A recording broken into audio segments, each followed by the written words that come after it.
So let me present a little bit of neurology in regards to the last comment by Blakey, and also because one of the questions I think that I'd like to ask the panelists is, given the onslaught of new media and the way films are now shot, and fast cuts and in and outs and this and that, whether or not it's actually changed the way we think about characters when we write novels and when we write memoirs. But before that, I wanted to just give one little vignette, which I think is true, and then ask everybody how they feel about how this relates to the book. Namely, if you take a monkey and you stick little electrodes in its head, it's a nice monkey, and the electrodes don't hurt much, so they say, and you see how far out in the environment his hand will respond to the outside world. You get what they call a representational map of the monkey's sense of self. In other words, it knows how far its body extends out into the real world.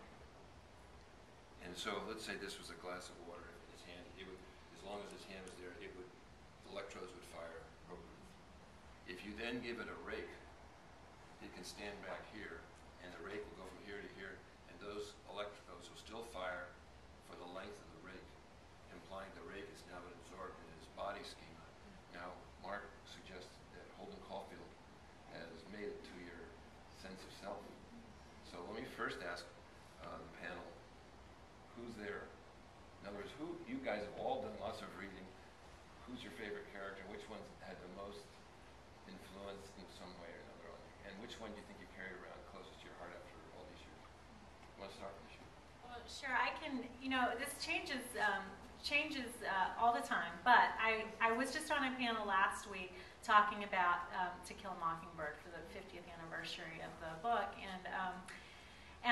So one character that's on my mind right now who definitely was influential to me when I was younger and who sort of has stuck with me is Scout. And I grew up in the Deep South, as Scout did, although I grew up in a very different sort of place than she did. It still struggled with a lot of the same problems.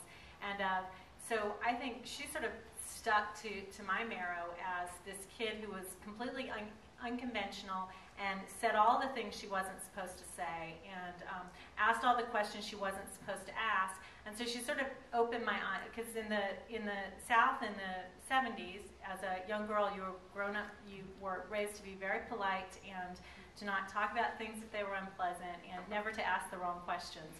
And so I think that that's a character who has sort of stayed in my consciousness as someone that I could relate to and wanted to be like as a kid.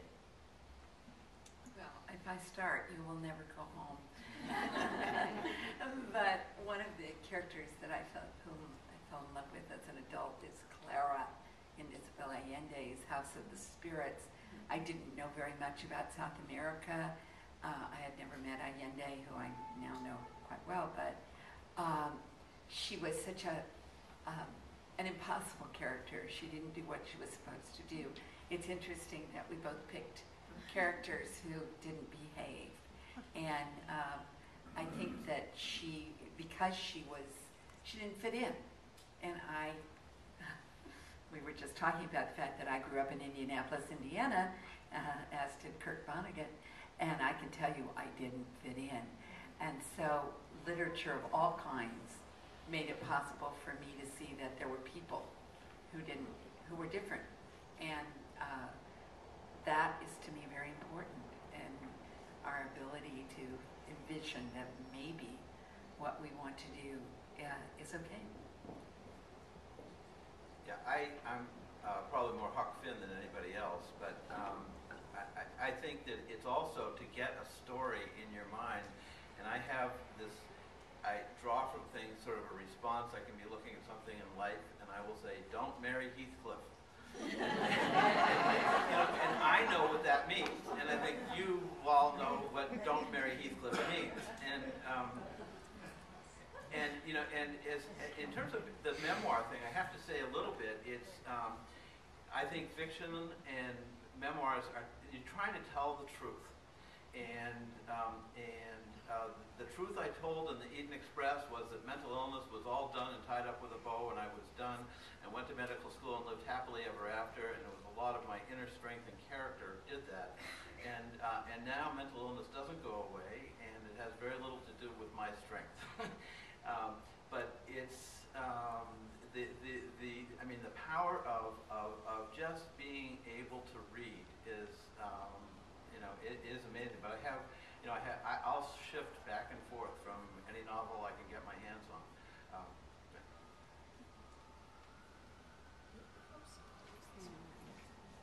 So I think that the psyche is extremely complex and populated with many different images and characters.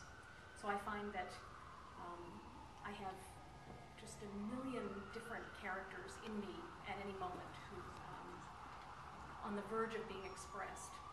This summer I became very interested in a painting in the Prado in Madrid by Diego Velázquez. This is a painting called Las Meninas. Maybe you know it. It's an absolutely stunning painting of the Infanta, a little 4-year-old girl, and she's surrounded by her waiting ladies.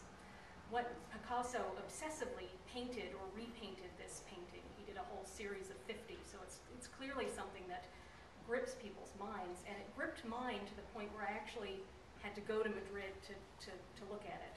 The figure in the painting that I was fascinated by is the dwarf. Her name is Maria Bola, and she is not one of the waiting ladies. She's just one of the sort of court figures. And the expression on her face, when you go home, maybe take a look at this painting, the expression on her face is sort of blank dignity. And this figure somehow worked its way into my psyche in such a powerful way. I can't tell you why or how it happened. But it actually literally drove me to get on a plane and go look at her in the eye. So it can be incredibly powerful, this kind of interest. Now that you describe these characters, do you remember anything they actually did, or is it the feeling they left you with? I apologize because there are a couple of younger people in the audience, but I remember when Scout says to her uncle, "Pass the damn ham." It was, I just remember that because it was so out of, out of the ordinary for her place in time, and I remember that. But I also do, it's very much, I think, when a character sort of inhabits your life, it's also very much a feeling and a sense that you have of that person. And what Mark was talking about was interesting because although I don't give myself advice about Mary Heathcliff and stuff like that, I do I will, like, sort of a sense of a story that I have read will wash over me at a strange and unexpected time. And I think fiction becomes a part of our memories in the same way that events from our own lives are a part of our memories. So sometimes, and this may happen more the older you get, you'll have a memory of something and then you'll realize actually that it was in a book, but it's not from your life. Does it make a difference? It's always a little bit better if it really happened to you. So do you see a memoir as being more authentic than a novel? Well, I'd love to answer that. I once had the joy of having dinner with Isabelle Allende and Dominique Lapierre. And Dominique, who, as you know, wrote City of Joy and Is Paris Burning and so many other great books, nonfiction. And Isabelle, who now writes memoir, but at the time was doing only fiction. And so we had the champagne, and Dominique raised his glass and said to Isabelle, "Isabelle, I believe that Clara in House of the Spirits is really you, and it is not fiction." And she said, and Dominique, she said, "You're right, but Dominique, I believe that the priest who was so wonderful in City of Joy could not be one person, that he had to be several people that you put into one character." And he raised his champagne glass and said, "Touché, the story wouldn't have been good with 3 of them."